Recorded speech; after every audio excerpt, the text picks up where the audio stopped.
Харин бид студид ярилцахаар бүх нийтийн боловсролын төлөө иргэний нийгмийн байгууллагын ерөнхий зохицуулагч Тунгалаг Эрхмийг ураад байна. Танд энэ өдрийн мэндийг хүргэе. Энэ өдрийн мэндийг. За юуны минь бас унтахгүй болох ч байгаа олон улсын эмэгтэйчүүдийн баярын мэндийг бас тавхар хүргье. За тэгэхээр бид бас өнөөдөр гол ярилцах сэдэв маань ер нь бол илүүтэй нэг гендрийн харилцан хамаарал болон гендертэй холбоотой хэвшмэл ойлголтыг ер нь бас энд онцолж ярих нь зүйтэй байх гэж бодож байна. Тэгэхээр ер нь гендрийн хэвшмэл ойлголт гэж яг юуг хэлдэг юм бэ?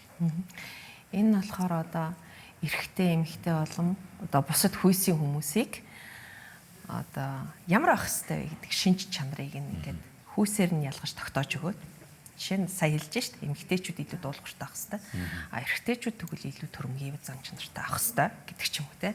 Нэгдүгээр тийм шинж чанарын хувьд одоо хоёр хүйсийг ялгаатай тодорхойлоод тэрийг үнэмшээд итгэл үнэмшлээ болгоод бүх шийдвэрээ гаргахтаа одоо юу гэдгийг яриа хэл бүх юмдаа одоо тэр үзэл нь илэрдэг гэсэн. Хоёрдугаар тэр хүмүүст үүрэг оноо бас хүйсээр нь ялгаатай.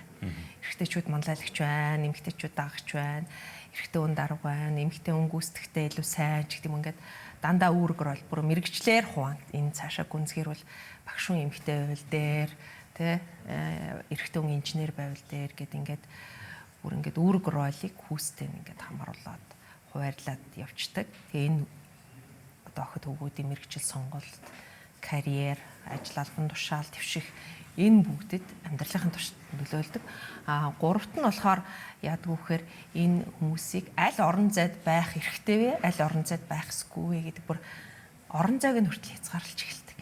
Эдийн засгийн, улс төрийн, нийгмийн, соёлын аль орон зайд аль хүйс байх ёстой, аль хүйс байхгүй байх ёстой. Жишээ нь одоо хамгийн энгийн хэлбэр жишээ хэлэхэд манайх соёл уламжлалын хувьд яадаг вэхээр овоо тахихад овон дээр эмэгтэй хүн гарахгүй. Тэ орон зай хувьд хязгаарлаж. Одоо улс төрийн түвшинд гаргаад ирэхээр ингээд хүмүүсээс судалгаа авсан монголчуудаас тэгсэн чинь за яах вэ эмэгтэй хүн ерөнхий сайд байж болох юм. За яах вэ тэ парламентын дарга байж болох хэзээ ч ерөнхийлөгч байж болохгүй. Гэж монголчууд хариулсан байгаа байхгүй. Тэгэхээр энэ байх ёстой ёсгүй орон зайг нь хязгаарладаг ийм одоо бидний тархинд гүн суудсан хүүсээр ялгаатай үүрэг ролийн хуваарлалт, шинж чанарын ялгаа одоо юу хийх ёстой ёсгүй ямар зан үйл үлдэх ёстой те бие яаж авчих ёстой бүгдийг нэм ялгасан ийм хэвшмэл ойлголт бол ер нь энэ гендрийн ялгуурлангаа дурхал гендер зорьсон хүчирхийлэл гэр бүлийн хүчирхийлэл хүчин бүх юмний суйрлж яадаг гэдгээ бид анзаардаг. Яг бол бидний тархинд үл үзэгдэх байдлаар тэгээд бүр багаас нь сулгадаг. Ер нь 3 нас хүрэхдээ ягаан цэнхрийн учрыг олцсон эрэгтэй эмэгтэйгийн учрыг олцсон. Ингэж болохгүй эмэгтэй эм чинь тэгэж болохгүй эрэгтэй эм чинь үйлж болохгүй гэдэг юм ингээл ингээд бид нарт нийгэмшүүлсэн байдаг. Тэгээ судлаачд хэлж байгаа 7 нас гэхэд бол бүрэн тэр нийгэмд байдаг гендрийн бүх хэвшмэл ойлголтуудыг хүүхэд тархиндаа ухамсаргүйгээр өөрөө мэдлэггүйгээр кодлоод суулгацсан байна. Тэгэхээр ер нь нийгмийн хөгжилтэй бол энэ бас шууд утгаараа холбоотой гэж ойлгодог шүү дээ тий. Тэгэхээр ер нь хүндрэлтэн түүхэн хөгжлийнхаа явцад бол олон ёсуудыг өөртөө бий болгож ирсээр байдаг. Нэг нь бол патриарх буюу эцгийн эрэгтэй ёс гэж. Ангуулдаа эрхийн эрэгтэй ёс ч бас байсан. Цаг хугацаач бас байгаа. Тэгэхээр монголчуудын хувьд аваад үзэхэд манайх бол харьцангуй бас эцгийн эрэгтэй ёс давмгаач гэж бас үзэж болохоор гэдгийг өмнөх цаг үе тийм нийгэм бол бас байсан. Тэгэхээр тэрний улбаатайгаар яг өнөөдөр энэ хэвшмэл ойлголтыг суур авч тогтсон гэж юу тайлбарлаж байна. Соёлын өөрөөр хэлбэл энэ чинь нэг өдөр тогтоогүй. Энэ чинь нөгөө бичигдээгүй хууль, нийгэмд бичигдээгүй хууль, дүрм журм, хайрцаг учраас, хориг учраас энэ чингээ түүхийн туршид тэгээ соёл уламжлал ямар эцэг эрхт ёс, ямар хууль, ямар нийгмийн байгууллал тэ тогтож байна юм, ямар аж ахуй эрхэлж байна уу, ямар цаг ууртай байна уу гэд одоо маш олон хүчин зүйлээс ингээ шалтгаалаад тогтож байгаа юм баггүй юу. Тэгэхээр соёл уламжлал гэдэг юм өөрчлөгддөггүй гэж их хүмүүс боддог байхгүй. Бүгд эрэг, бүгд сайн. Энийг л өөрчилж байгаа. Өөрөөр хэлбэл 45 он дэлхийн 2 дугаар дайны дараа нэгдсэн үндэсний байгууллага байгуулагдаад хүний эрхийн гэрээ конвенцод батлагдаад улс орнууд нэгдэн ороод байгаагийн нэг зорилго нь энэ одоо аль хүйсийн хүмүүст ийлгүй уламжлал, практик, соёлуудыг халъя. Энийг бүр төрийн үүрэг гэж хэлсэн. Жишээ нь одоо хэрэг бид нар соёл уламжлалаа өөрчилдөггүй юм уу те? Ингээл эцэг эрэгт ёс ингээд байгаа юм чи байж болно шүү дээ. Монголчууд бас эхийн эрэгт ёстой ч байсан. Тэгээ аль аль нь байгаа байлгуудыг явж яхад тэгвэл халахсгүй байсан бол яагаад бид нэр эмэгтэйчүүдийг багтлах хэсэг халсан хуулиар Монгол ус тий. Тэгэхээр халагдах хэвээр яс уламжил гэж байна. Хүнийг одоо ингээд төрөөс зориуд боловсрал, хэвлэл, мэдээлэл бүх төрлийн юм юу гэдэг зориуд зорилготой үйл ажиллагаа явуулж ийн хөвшмөл ойлголтуудыг халах те. Энэ чинь хүний эрхэд нөлөөлж ийн те. Ялгуурлан гадуурхалтын суурь болж ийн, хүчирхийллийн суурь болж ийн. Хүмүүсийн чөлөөт сонголтод нөлөөлж ийн. Мэргэжлээ сонгох, эхнэрээ нөхрөө сонгох те. Хэдэн хүүхэд гаргахаа сонгох энэ төргээд амьдрал аз жаргал, хүний амьдралын эцсийн зорилго, боломжтой тултал өгч тэрэнд одоо нөлөөлж байгаа учраас эцэг эрэгт ёс байх ёстой эерэг гэж үзэхгүй. Яаж халж өөрчлөх вэ гэдэг ярьж ээж өнөөдөр эмэгтэйчүүд эрхийн асуудлууд шийдэгдэн. Тэрнээс биш одоо жишээ нь өмчтэй байх хэрэгт маань нөлөөтэй шүү дээ. Өрхийн тэргүүн гэж хүн байдаг. Тэг өрхийн тэргүүнгээ танд шууд хэлэх юм бол монголчууд автомат шууд эрэгтэй хүн гэж ойлгодог те. Уул нь хуулийн дээр тэгж хэлэв. Зүгээр өрхийн тэргүүн ийм одоо өмч хөрөнгөний бүртгэлтэй байна гэж хүүс заагаагүй бичсэн байгаад л хөвшмөл ойлголтоор шууд эрэгтэй хүн гэж ойлгоод өрхийн тэргүүн дээр байраа бүртгүүлээл эмэгтэй хүн дараа нь салах юм уу янз бүрийн асуудал үүсгэхэд өмчгүүлддэг тий гэх мэтлэн ингээд хөвшмөл ойлголт гэдэг юм чинь хуулийн бичигдээгүй. Гэхдээ бидний тарих толгоонд бичигдсэн. Энд чинь гэхдээ түүх, соёл, уламжилт, эрхэлдэг, мал аж ахуй юу гэдгийг тий нүүдэлчин амьдралтай мань холбоотой тархинд мөн суудсан. Тэгэхээр бид нар энийг илрүүлж гаргаж ирээд задлаад дүн шинжилгээ хийгээд үнэхээр их хүчирхийллийн суурь болж гэнэ гэдгээ ухамсартайгаар юу гэдгийг нэг үндэсний хувьд дүн шинжилгээ хийж үзээд арилгахын арилгаад хаяхын хаяад гээхин гээгээд авахын аваад ингээд явах хэрэгтэй. Жишээ нь зөрч зүгнүүд идэг шин. Усан урт тухайн богны чиниглээд байгаа. Тэ? Гэл ярангууд монголчууд шууд автоматар усан урт хүн чинь эмхтэй хүн шүү дээ. Тэгэхээр тэр хүн ухаан муутай байдаг байх нь эрэгтэй хүн илүү ухаантай байдаг байх юм байна. Тэгэхээр шийдвэрээ гаргуулъя. Тэгэхээр ерөнхийлөгч байлгаа. Тэгэхээр эн чинь бид нарын өдөр тутмын амьдралд нөлөөтэй зүйл байна. Удаасаа нэг танаас бас асуумаар сонирхолтой санагдаж байгаа зүйл нь юу вэ гэвэл яг гендер гэдэг бол одоо мэдээж бид бол бас нэг талаасаа таны төрний хөвшмөл ойлголттой тайлбартаар гэдгээр ингээ харахаар шууд эмэгтэйчүүд рүү бас сүүлийн үед их хамааруулж бид нэр ойлгодог болсныг үнсэг бас ажиглагдаад байгаа.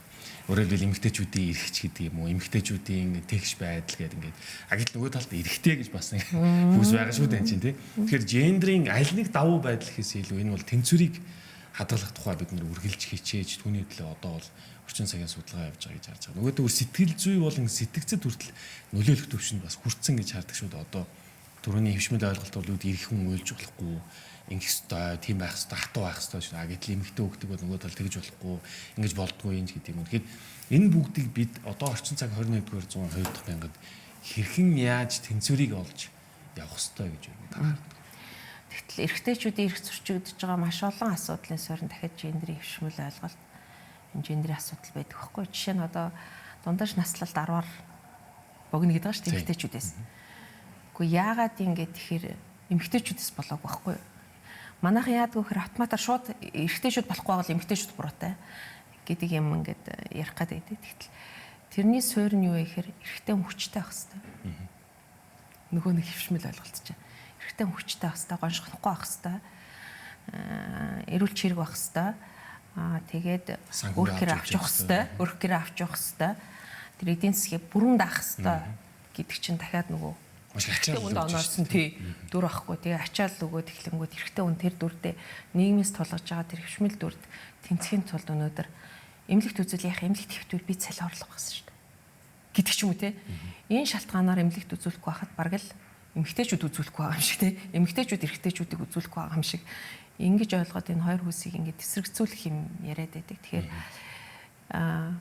энэний суурь шалтгаан дахиад нөгөө хөвшмөл ойлголт байдаг гэдгийг эрэгтэйчүүдэд давуу чанар ойлгох гээд байгаа юм шиг тэр хөвшмөл ойлголт чинь үгүй эсрэгээрээ сөрөг үр дагавартай байдаг гэдгийг ойлгох хэрэгтэй. Хоёрт нь юу вэ гэхээр хин нэг хүний эрх илүү эдэлсээр нөгөө хүнийх нь эрх багасдаггүй. Манайхд бас тэгж ойлгоод. Эмэгтэйчүүдээр үл илүү их ирэх яриад илүү их ирэхээ идэлээд эхлэхээр эрэгтэйчүүдийн ирэх багасах юм шиг хасагдах юм шиг бодоод. Үгүй. Энэ ирэх чинь ингэж хасагдаж нэмэгдэх зүйл биш. Ингээд хоёулынгийнх нь эрхийн байдал ингээд сайжирч явах хэрэгтэй. Эмэгтэйчүүд ирэх тодорхой төвшөнд зөрчигдөж байгаа бол тэрнийх нь эрхийг яриад эрэгтэйчүүдийнхээ тодорхой төвшөнд нь. Жишээ нь боловсрал дээр ярьдээ. Гендрийн уруу хавмааралтай улс орн. Дэлхийн баг бусад баг бүх улс оронд боловсролын үед эмэгтэйчүүд эрх зөрчигддөг. Охтуудаа сургуульд оруулдаггүй, дээд сургуульд сургадаггүй. Гэтэл Монгол эсрэгээр хөвгүүдээ сургуульд оруулдаггүй. Сургуулийн гадна байгаа хүүхдүүдийн дийлэнх эрхтэйч хөвгүүд завсардж байгаа дийлэнх нь хөвгүүд 10 дугаар ингээд орохгүй байгаа дийлэнх нь хөвгүүд дээд сургуульд охтууд илүү их хэлсэн. Тэгэхээр ингээд гендрийн уруу хамааралтай. Тэгэхээр бид нар бол хөвгүүд ягаад боловсрлоос гээгдээд байна вэ гэдэг судалгаа хийж байгаа. Энд чинь зөвхөн эмэгтэйчүүд ирэх ярихгүй шүү дээ, тий. Тэгэхээр хөвгүүдийн зөрчигдөж байгаа эрхийг ярина. Яг өнөөдөр ингээд Монголын нийгмийг аваад үзэхээр эмэгтэйчүүд ирэх илүү одоо зөрчигдөд байгаа. Бүх талбарт илүүтэй зөрчигдөд байгаа. Хүчирхийлэлд өртөж байгаа, гэр бүлийн хүчирхийлэлд өртөж байгаа байдлыг хараа 5 эмэгтэй тутмын нэг нь өртөж байгаа. Эрэгтэйчүүд бол харьцуулшгүй бага байгаа. Тэгэхээр энэ мэд чинь ингээд эмэгтэйчүүдийн эрх гэж тусгайлан бас зарим тохиолдолд яриад зарим үед одоо жишээ нь боловсрал дээр бол хөвгүүдийн эрэгтэйчүүдийн эрхийг ярих болж байна. Тэгээ эрүүл мэндийн асуудал дээр эрэгтэйчүүдийн асуудлыг ярьж байна, эмэгтэйчүүдийн асуудлыг бас ярьж байна. Тэгэхээр ингээд бити өрсөлдөн уралдаан тэмцээн болгоосоо тий хин нэгний эрх илүү их хэдлүүлнэ гэдэг чинь нөгөө хүний эрх багасдаггүй маа гэдэг ойлголтыг бас нэг юм байх хэрэгтэй. За бид бас ярилцах цаг дуусахад өгч байгаа учраас сүүлийн нэг асуултыг бас танаас асууя. Тэгэхээр ер нь яг гендрийн хэвшмэл ойлголтын хүмүүсийн ажил мэргэжлийн сонголтонд ер нь хэрхэн хүчтэй нөлөөлдөг тийм судалгаа ер нь хэрэг байдаг. Сайн манай гишүүн байгууллага, манай гишүүн төрийн бас байгууллага одоо хөрхэн зөрөх төрийн бас байгууллага мэргэжил сонголтод хэн нөлөөтэй байна вэ? Ямар сонголт хийж гинэ гэдэг хүүхдүүдээс судалгаа авахад энэ хэвшмэл ойлголт ерөөсөө энэ мэргэжил сонголтод хамгийн хүчтэй нөлөөтэй байна гэдэг юм гарсан. Тэр гендрийн хэвшмэл ойлголт хэний толгойд байгаад байна вэхээр багшийн толгойд, эцгийн толгойд байна гэж. Тэгээ чиглүүлээд. Тийм, тэгээд тэд нар чиглүүлчихдэг хүүхдүүдийг. Ямар мэргэжил сонгохоо би мэдэхгүй. Миний хөө эмэгтэй эмч болчихооч, эмэгтэй эмч багшилчаач. Чи эрэгтэй эмч нь инженер хийлээс, барилгын инженер хийлээс, уулуурхайн инженер бол удам даах юм. Ингээд тий. Ингээд одоо мэргэжил сонголтод хамгийн хүчтэй нөлөөтэй нь багш, эцэгчүүд байна гэж. Тэгэхээр чин багш гендрийн хэвшмэл ойлголттой болвол тэгээд хүүхдүүдийн сонголтод нөлөөлөл, мэргэжил сонголтод нөлөөлөд явчихж байгаа. Тэгэхээр эн чинь нөгөө цаашаа цалин өсөнд нөлөөлдөг. Уул уурхай барилгын салбар өндөр цалинтай болоо явчихдаг. Эмэгтэйчүүд амгаа ажиллаж байгаа. Эрүүл мэнд боловсролын салбар цалингүй, цалин багтаа. Ингээ явчихдаг. Тэгэхээр зөвхөн мэргэжил сонголтод биш цаашаа цалин орлогод тий цаашаа энэ эдийн засгийн хөгжилт нөлөөд. Өөрөөр хэлбэл маш олон эдийн засгчдын хийсэн судалгаа ингээд хүн амынхаа 50%-ийг хөдөлмөр эрхлүүлэхгүй, гэртэн суулгаад, хүүхд харуулад, ажил албан тушаал эрхлүүлэхгүй, тодорхой зарим ажил мэргэжлүүдийг эрхлүүлэхгүй байх нь эдийн засгийн өсөлтөнд сөрөг нөлөөтэй байна. Тэ улс орны дотоодын нийт бүтээгдэхүүнийг 20% нэмэгдүүлэх боломжтой энэ гендер мэргэжил сонголтын одоо тэгш бус байдал, цалингийн тэгш бус байдлыг арилгаж чадах юм бол эдийн засгийн өсөлтөнд эерэг нөлөөтэй байна гэж судалжаад одоо олон улсын банк санхүүгийн байгууллагууд энэ бүх төсөл хөтөлбөртэй гендер асуудлуудыг тусгаад явдаг. За танд баярлалаа, бас дахин баярын мэнд төргий сайхан баярлалаа. Бид студид бүх нийтийн боловсролын төлөө иргэний нийгмийн байгууллагын ерхий зохицуулагч Томлагтай ярилцлаа.